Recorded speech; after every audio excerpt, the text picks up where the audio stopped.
Сайн уу жилаа байна. За би өнөөдөр та бүхэнд бас нэгэн босын явдлын талаар ярьж өгч байна. Өнөөдөр миний ярьж өгөх босын явдал нь өмнөх босын явдлуудыг бодвол арай өрмөц. Яг юу нь өрмөц вэ гэхлээр хойд солонгосын хүний илэг иддэг цуврал алуурчны тухай хэрэг байгаа. Ерөнхийдөө хойд солонгосын хувьд бусад улсуудыг бодвол маш хаалттай улс. Тиймээс хойд солонгосын тухай босын явдал ч юм уу тиймэрхүү зүйлийг сонсож байгаагүй байх гэж бодоод энэ хэргийг би та бүхэнд ярьж өгөх гэж байна. Хэрвээ миний босын явдлын бичлэгнүүд та нарт таалагддаг бол лайк дараад subscribe хийгээрэй.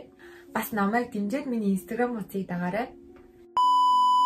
Өнөөдрийн ярих босын явдал нь яг ямар босын явдал вэ гэхлээр 1990 онд гарсан хойд солонгосын түүхэнд гарч байгаагүй маш аимшигтай хүний илэг иддэг цуврал алуурчны тухай хэрэг байгаа. Энэ хэрэг нь 1990 оны хавар 4 сараас эхлээд ойролцоогоор 6-7 сар үргэлжилсэн гэмт хэрэг байгаа. Энэ хэргийн гэмт хэрэгт нь 50 орчим насны Пак гэдэг залуу байсан. Тэр залуугийн хувьд илэгний хатуурал гэсэн өвчний улмаас маш олон жил зовсон. Тэгэд илэгний хатуурлаа эмчлүүлэхийн тулд хойд солонгосын аль сайн эмнэлэг, аль сайн гэсэн эмчдэр оцсон боловч юусоо өвчнөө эдгэж чадаагүй бараг хамгийн сүүлийн шатанда орсон байсан. Тэр залуугийн хувьд бараг өөрийнхөө өөхөх өдрийг хүлээж байсан. Гэтэл нэгэн өдөр тэр залууд яг юу тохиолдсон бэ гэхлээр хамт ажилладаг найз нь хойд солонгост байдаг маш алдартай бас маш хүчтэй үзмэрч байдгаа. Тэр үзмэрчдэр очиод үзүүлвэл чамд арга зааж өгнө, чамайг амьд үлдэхэд туслана гэж хэлсэн байдаг. Залуу хэсэг хугацаанд бодсны дараа тэр үзмэрчдэр очихоор болсон. Яагаад хэсэг хугацаанд бодсон бэ гэхлээр хойд солонгосын хувьд үзмэрч юм уу шашинтай холбоотой зүйлс хууль бус. Яагаад вэ гэхлээр тиймэрхүү шашны холбогдлолтой зүйлийг хийдэг хүн ч юм уу шашны холбоотой зүйлдээ ороод зэлцэх хүн байх юм бол шууд шоронд орох тиймэрхүү хэмжээний аюултай байдаг болохоор хэр баргийн хүмүүс үзмэрчийг хайгаад яваад байдаггүй. Тиймээс тэр залуу амьдралын хамгийн сүүлийн найдвар гэж бодоод амьд үлдэх хамгийн сүүлийн боломж нь тэр үзмэрч гэж бодоод тэр үзмэрчдэр очдог байгаа. За тэр залуу тэр үзмэрчдэр очсны дараагаар тэр үзмэрч анхандаа залууг зөвшөөрөөгүй. Мэдээж хууль бус зүйл болохоор хэр баргийн танихгүй хүнд тэр үзмэрч туслаад байгааргүйсэн.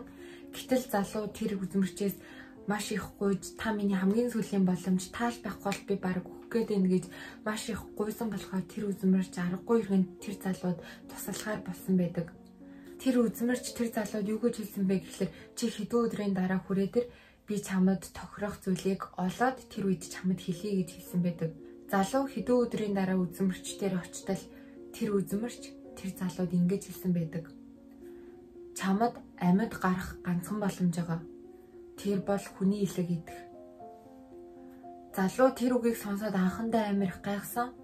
Яагаад вэ гэхээр мэдээж хүний илэг идэнэ гэдэг бол амьд хүнийг алаад илгийг нь идэнэ гэсэн үг. Тиймээс залуу хэсэг хугацаанд шоконд ороод би хүн алж чадахгүй шүү дээ. Яаж хүний илгийг идэх юм бэ гэж хэлтэл үзмэрч энэ бол чиний эрэг. Чи тэр илгийг яаж болохоо өөрөө мэд. Би чамд амьд гарах ингээд аргыг хэлж өгсөн.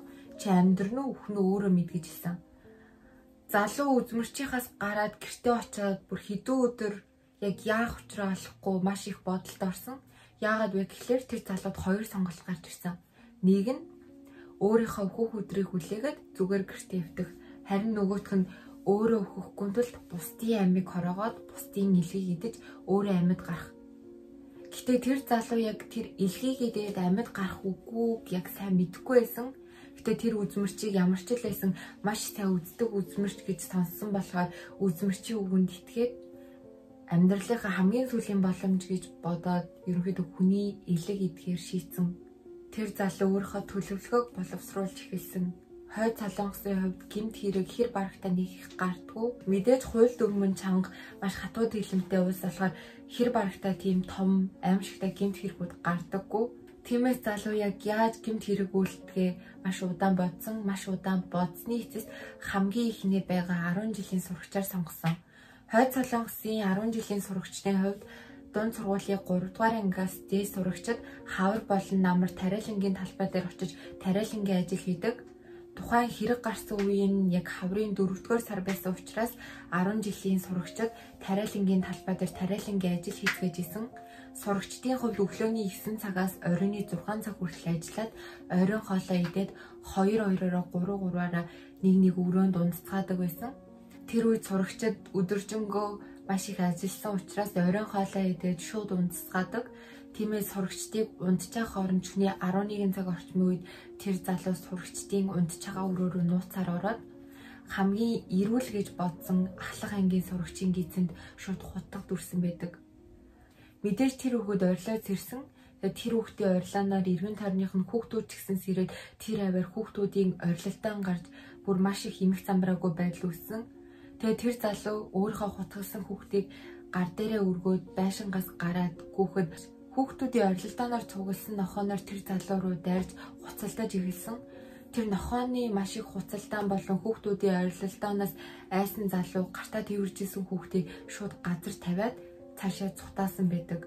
Харин тэр хүүхдийн хувьд яасан бэ гэхээр маш их хэмжээний цус алдаад маргааш өглөөнд нь нас барсан байдаг. За тэр залуугийн хувьд тэр хүүхдийг авч явж чадалгүй үлдээсэн болохоор өөрийнхөө зорилгыг биелүүлж чадаагүй, тэр хүүхдийн илхийг авч чадаагүй. Тиймээс тэр залуу одоо дараагийнхаа хохирогчийг хайж эхэлсэн. Тэг дараагийн хохирогч нь мөн л 10 жилийн 2 дугаар ангийн сурагч байсан. Тэгээ тухайн хэрэг гарснаас 4-5 хоногийн дараа тэр хэрэг гарсан газраас 4-5 км-ийн зайтай орших бас нэгэн өөр тариалангийн талбайнаас нэгэн 10 жилийн хүүхдийн цогцос олдсон байдаг. Тэр цогцыг цагдаа нар очиод үзтэл баруун хүн хараад ухаалдах шахам аимшигтай болгоцсон байсан. Яг тэр цогцыг ямар болгосон байсан бэ гэхээр тухайн хүүхдийн гидсийг зүсээд дотор эрхтнүүдийг нь бүгдээринг гаргасан байдалтай байсан. Яг тэр дүр зураглалыг харсан хүмүүс бүгдээрээ маш их шоконд ороод маш их айдас автаад яагаад гэвэл хой цалгаас хувьд тийм аимшигтай зүйл ерөөсө бараг гарч байгаагүй. Тийм болохоор яг хин юуны тулд энэ хэргийг ингээд хийвэ гэд хоорондоо ярилцаад тамаг дэвшүүлсэн боловч ерөөсөө хариулт нь гарч ирээгүй. Бас дээрээс нь гинт хэрэгтнийг барьж чадахгүй байсан. Хойд Солонгосын хувьд хяналтын камер ч юм уу тиймэрхүү зүйлүүд бараг байгаагүй. Мөн дээрээс нь техник технологи сайн хөгжөөгүй байсан учраас гинт хэрэгтнийг барих нотлогоо тиймэрхүү зүйлүүдийг олж авах боломжгүй байсан. За энэ мэтчлэн гинт хэрэгтэн цаашлаад маш олон хүний амийг хороос. Тэрээр нийтдээ 12 хүний амийг маш хэрцгийгээр хороосон. Тухайн гэмт хэрэгтний объект нь ямар хүмүүс байсан бэ гэхээр мэдээж өөрөөс нь хүч сул эмэгтэй хүн эсвэл хүүхэд байсан. Иймэрхүү аимшигтай цуврал аллагын хэрэг гардаггүй Хойд Солонгосын хувьд энэ хэрэг нь маш аимшигтай хэрэг байсан. Тиймээс Хойд Солонгосын эмэгтэйчүүд маш их айдас тавтаад орой өдөш гэрээсээ гарахад ч хүртэл амир айгаад мөн дээрээс нь хүүхдээ ганцаарнг нь явуулахад ч хүртэл маш их айж хэлцгээж бараг Хойд Солонгосын нийгэмд маш том айцыг тэр залуу авчирсан. За тэгвэл тэр залуу яг яаж баригдсан бэ гэхлээр 12 хүний амийг тэгж маш хэрцгийгээр хороож гидс доторхыг нь гаргасны дараагаар 13 дахь хохирогчийг яг байрж авах үед тэр эмэгтэй маш чангаар ойрлсон. Тэгээ тэр эмэгтэй маш чангаар ойрлсон болохоор эргэн тойрных нь гудман дэсэн бүх хүмүүс тийшээ цуглараад тэгээ маш олон хүмүүс цугларсан болохоор тэр залуу зүхтаж чадаагүйгээр баригдсан байдаг. Тэр залуу цагдаа нарт баригдаад өөрийнхөө бүх хэргийг хүлээн зөвшөөрсөн. Яагаад энэ хэргийг хийх болсон, хэн энэ хэргийг ерөнхийдөө хийх санаа сэтлийг өгсөн гэх мэтчлэн бүх зүйлийг хүлээн зөвшөөрсөн. Тиймээс Хойд Солонгосын шүүхээс тэр залуу шууд цаазаар авах ял өгөөд тэр залууг цаазалсан. Харин тэр бүх хэргийг хийх сэтлийг өгсөн тэр үзмэрчд Хойд Солонгосын шүүхээс 15 жилийн ялыг өгсөн. Мэдээж тэр үзмэрч шашны зүйлс хууль бус гэсэн штэ. Тийм учраас хууль бус зүйл хийсэн. Дээрээс нь тэр залууд хүн амны хэрэг үлдэх хамгийн том сэжүүрийг нь тэр үзмэрч өгсөн гэж үзсэн. За тэр залуугийн хувьд гэвэл баг хорхоод чаргүй маш даруухан төлөв тийм залуу байсан. Харин яг яагаад тэр хэргийг үйлцэн бэ гэхлээр яг амьд гарах хүсэлтэй, амьдрыг гэсэн хүсэлтэй автаад тухайн зүнчийн үгэнд хитрхи их автаад өөрийнхөө төлөө тэр олон хүний амийг юу гэдгсэн гэж хэлсэн байдаг. Энэ хэргийг яг яаж мэдэж авсан бэ гэхлээр Хойд Солонгост ямар нэгэн гэмт хэрэг гарсан тохиолдолд бараг хэр баргийн хүмүүс мэдэх боломжгүй, Хойд Солонгосын иргэдэн хүртэл мэдэх боломжгүй. Харин энэ хэргийн хувьд гэвэл Хойд Солонгосын түүхэнд байхгүй хамгийн аимшигтай хүний илэг иддэг цуврал алгын хэрэг байсан болохоор энэ нэрг нь хойд солонгосын бүх хэвлэл мэдээлэлээр гарч сонин сэтгүүл бүх зүйлээр тархсан. Тийм учраас хойд солонгосын хүмүүсээс өмнөд солонгосын хүмүүсийн чихэнд хүртэл энэ нэрэг ирсэн байгаа. Өнөөдрийн басан явдал нь ингээд энэ хүрээд өндөрлж байна. Миний басан явдлыг ингээд дуустал сонсон та бүхэнд маш их баярлалаа. Жилгэнүүд таалагдчихвэл та намайг дэмжиж лайк дараад шеэр хийгээрэй. Бас миний Instagram хуудсыг дагаарай.